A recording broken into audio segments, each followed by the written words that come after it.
Chers amis de l'aumônerie, bienvenue à cette troisième séance dématérialisée.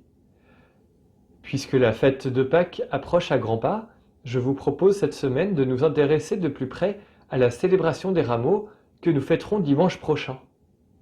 En effet, cette célébration inaugure la Semaine Sainte en faisant en mémoire de l'entrée de Jésus à Jérusalem. C'est normalement à cette occasion que de nombreux chrétiens se rassemblent avec du buis dans les mains pour justement acclamer le Seigneur qui rentre dans Jérusalem comme les foules qui le précédaient à l'entrée de la ville sainte. Malheureusement, vu les conditions de confinement actuelles, nous serons obligés de célébrer chacun de notre côté cette fête, mais elle n'en demeure pas moins le point de départ de la Semaine Sainte que nous fêterons la semaine prochaine, chacun à notre manière, mais qui fera toujours mémoire de la mort et de la résurrection du Seigneur Jésus. Mais avant cela, j'aimerais bien vous donner d'abord quelques nouvelles de la paroisse, puis faire avec vous un rapide retour sur l'énigme proposée la semaine passée et vous en donner la réponse.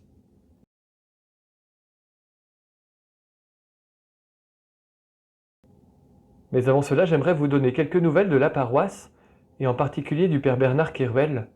En effet, le Père Bernard est hospitalisé depuis samedi dernier à cause du coronavirus, et son état s'est détérioré ces derniers jours. Ainsi, j'aimerais vraiment vous demander de prier pour lui, afin que le Seigneur l'aide à surmonter cette épreuve, lui donne de la patience et de la force. C'est important d'être unis comme cela en prière pour que sa santé s'améliore, lui qui a déjà connu pas mal de problèmes de santé ces dernières années.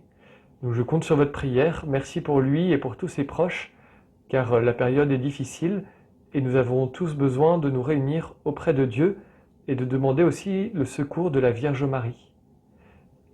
À part ça, la paroisse continue son activité. Nous continuons la distribution des repas au déjeuner. Nous sommes un peu en train de réfléchir à la meilleure manière de vivre ensemble la Semaine Sainte. Vous avez peut-être vu que nous avons posté une vidéo de la messe de dimanche dernier. Et avec le Père Stéphane, nous réfléchissons donc à la meilleure manière de vous unir, de nous unir tous ensemble, toute la communauté paroissiale, pour ces fêtes de la Semaine Sainte qui sont le sommet de notre année liturgique, le sommet de la célébration de notre foi. Et c'est compliqué d'être chacun chez soi pour vivre cela. Donc nous essayons de trouver les meilleurs outils pour pouvoir faire vivre notre communauté, même de manière éloignée.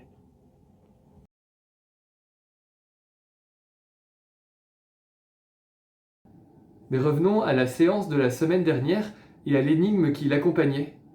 Si vous vous souvenez, à la fin de la vidéo, je vous avais proposé une séquence du pape François accueilli sur le sol américain par le président Barack Obama et par sa femme Michelle.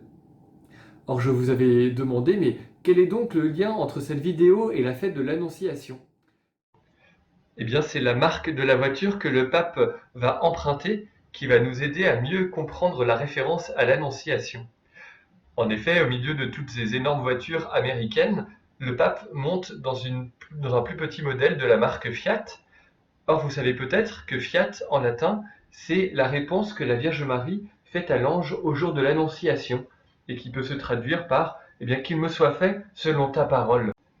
Le pape François met ainsi ses pas dans ceux de la Vierge Marie, en se montrant humble auprès du président de la première puissance mondiale, et c'est ainsi qu'il essaye de signifier la nécessité d'être vraiment le serviteur de chacun, en ne se mettant pas en avant, mais en essayant justement de montrer une forme de simplicité. Merci pour les réponses que vous nous avez envoyées. J'aimerais féliciter en particulier Sophia qui nous a donné la réponse à laquelle je m'attendais, celle que je vous ai proposée dans la vidéo précédente.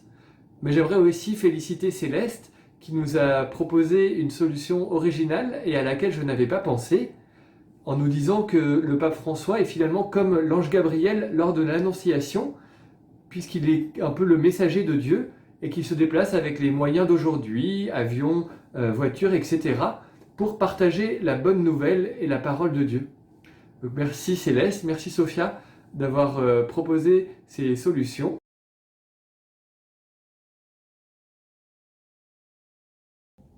Comme mercredi dernier, c'était le 1er avril, je vous propose un éclairage chrétien sur cette fête un peu particulière.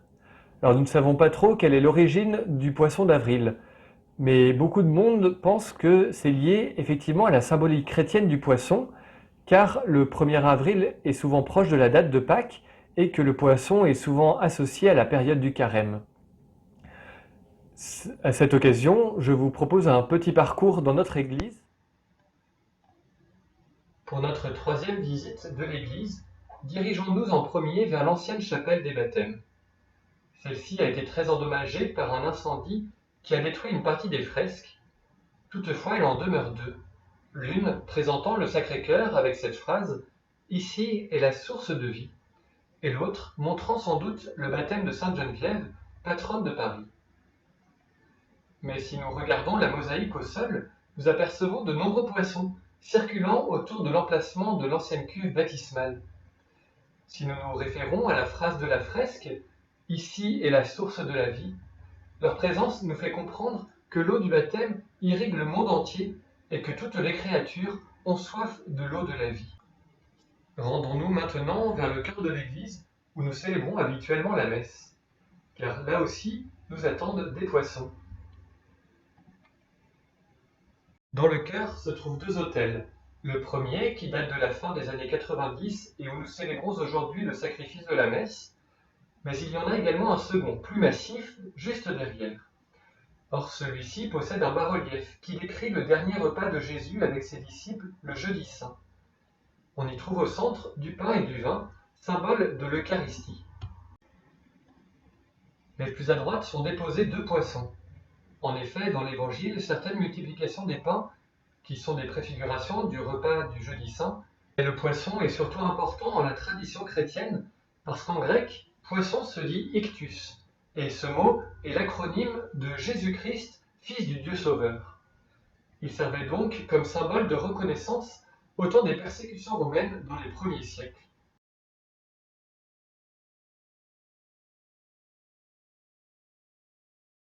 Après cette parenthèse de poisson d'avril, je vous propose maintenant de passer à la célébration qui nous attend dimanche prochain, c'est-à-dire la fête des rameaux, qui va inaugurer l'ensemble de la Semaine Sainte.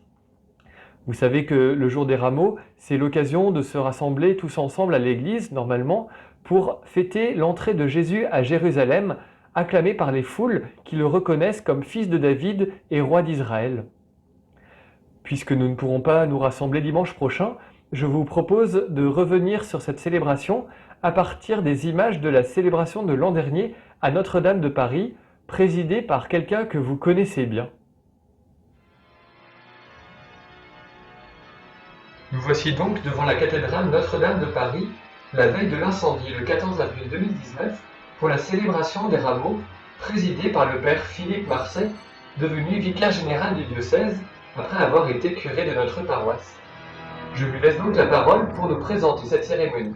Au nom du Père, et du Fils, et du Saint-Esprit, le Seigneur soit avec vous.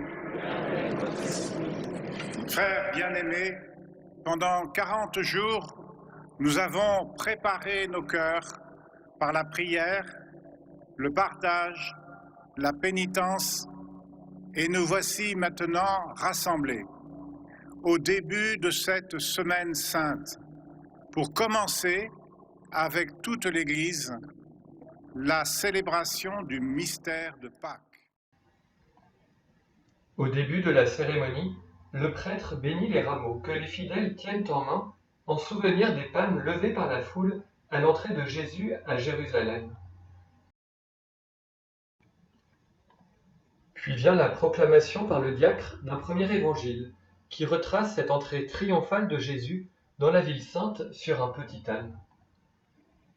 Ensuite, le prêtre, suivi de l'ensemble de la foule, s'avance en procession jusqu'aux portes de l'église, en chantant les paroles de la foule de Jérusalem, « Hosanna, ô fils de David, béni soit celui qui vient au nom du Seigneur. »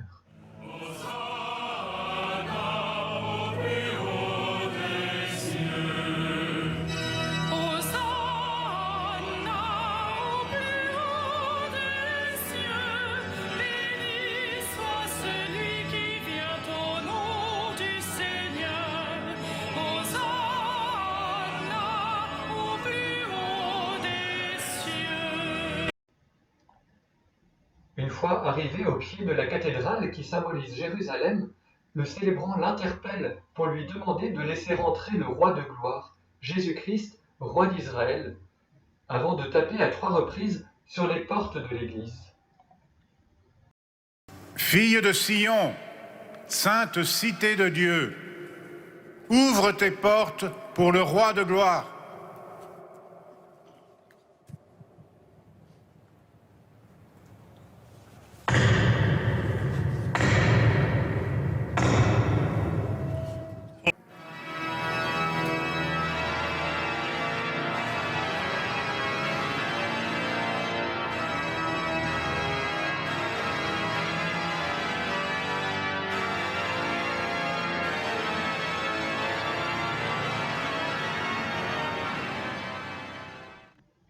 Après l'ouverture des portes, la procession entre dans la cathédrale. À Jérusalem, la foule avait même accueilli le Christ en mettant ses manteaux sur le sol comme un tapis d'honneur pour le roi qui entre dans sa ville.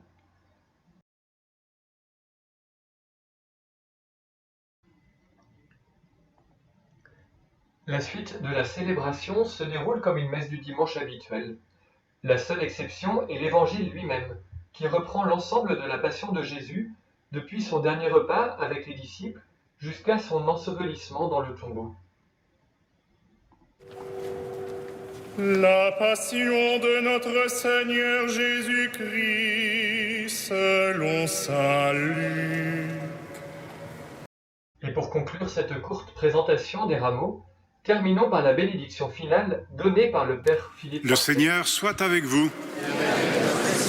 Dieu votre Père, le Père de toute miséricorde, vous a donné dans la passion de son Fils la plus belle preuve de son amour.